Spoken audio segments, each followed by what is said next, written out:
Hello বন্ধুরা, কেমন আছো তোমরা? আশা করি সবাই ভালো আছো। তো আমি আজকে দেখো আর একটা তোমাদেরকে রেসিপি নিয়ে চলে এলাম। তো এই যে মাটির দেখতে পাচ্ছ, মাটির উনানে রান্না করছি, আর এই যে মাটির খোলাতে রান্না করছি। তো এখন তো বুঝতেই পারছো গ্যাসের বিরাট সমস্যা। গ্যাস বুকিং করা হয়েছে, কিন্তু আজ দিবে কাল দিবে, গাড়ি আসছে না। তো আমি এইভাবে মাটিতে এখন মাটির উনানে রান্না করছি। তো তাই তোমাদের সাথে শেয়ার করছি। এই যে দেখো তেল দিয়েছি, পাঁচফোড়ন দিয়েছি, তেল, পাঁচফোড়ন, আর এই যে কাঁচা আমগুলো দিয়ে দিচ্ছি। এখন এই আমগুলো মনে হয় স্টোরের বটে, কারণ বড় বড় আম, যেহেতু গাছের তো এই ছোটো ছোটো আম, এখন এগুলো মনে হয় স্টোরের আম। যাই হোক, আমগুলো বাজার থেকে এনেছিল। আর এই গরমে দুপুরে এই আমের চাটনি ছাড়া ভাত মনে হচ্ছে মুরগি পেড়াল মানে। আর যে রোদে সবাই রোদের থেকে আসে কাজ করে, তাহলে রোদে একটু চাটনি হলে বেশ ভালোই লাগে। তো যাই হোক, তো কবে যে গ্যাস দেবে সেটাও জানি না। তো গ্রীষ্মের দুপুরবেলায় আমের চাটনি, সাথে ভাত, ডাল, আমের ডাল, আম দিয়ে মসুর ডালটাও ভালো লাগে। তো ওইটা এখনও করা হয়নি। তো তোমাদেরকে চাটনিটা দেখাচ্ছি। এই যে দেখছো, নুন আর হলুদ দিয়ে দিলাম। আর এই যে 1 মাস হয়ে গেল এইভাবে রান্না করছি। তো তো এটা করতে করতে অভ্যাসও হয়ে গেছে, মানে যে বলে না মানুষ অভ্যাসের দাস, সেই অভ্যাস আমাদের হয়ে গেছে মনে হচ্ছে এরকমভাবে করতে করতে রান্না।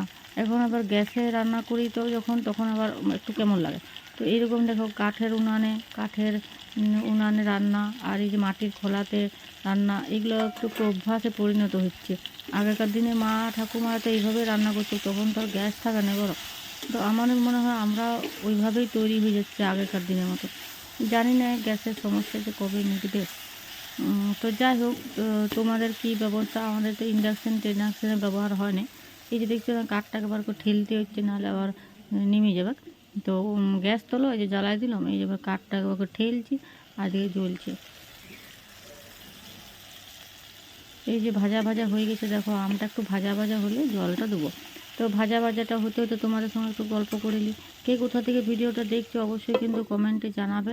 আর আমার ভিডিওগুলো ভালো লাগলে তোমরা অবশ্যই একটা লাইক করো, কমেন্ট করো। তোমাদের কমেন্ট পড়তে আমার খুবই ভালো লাগে।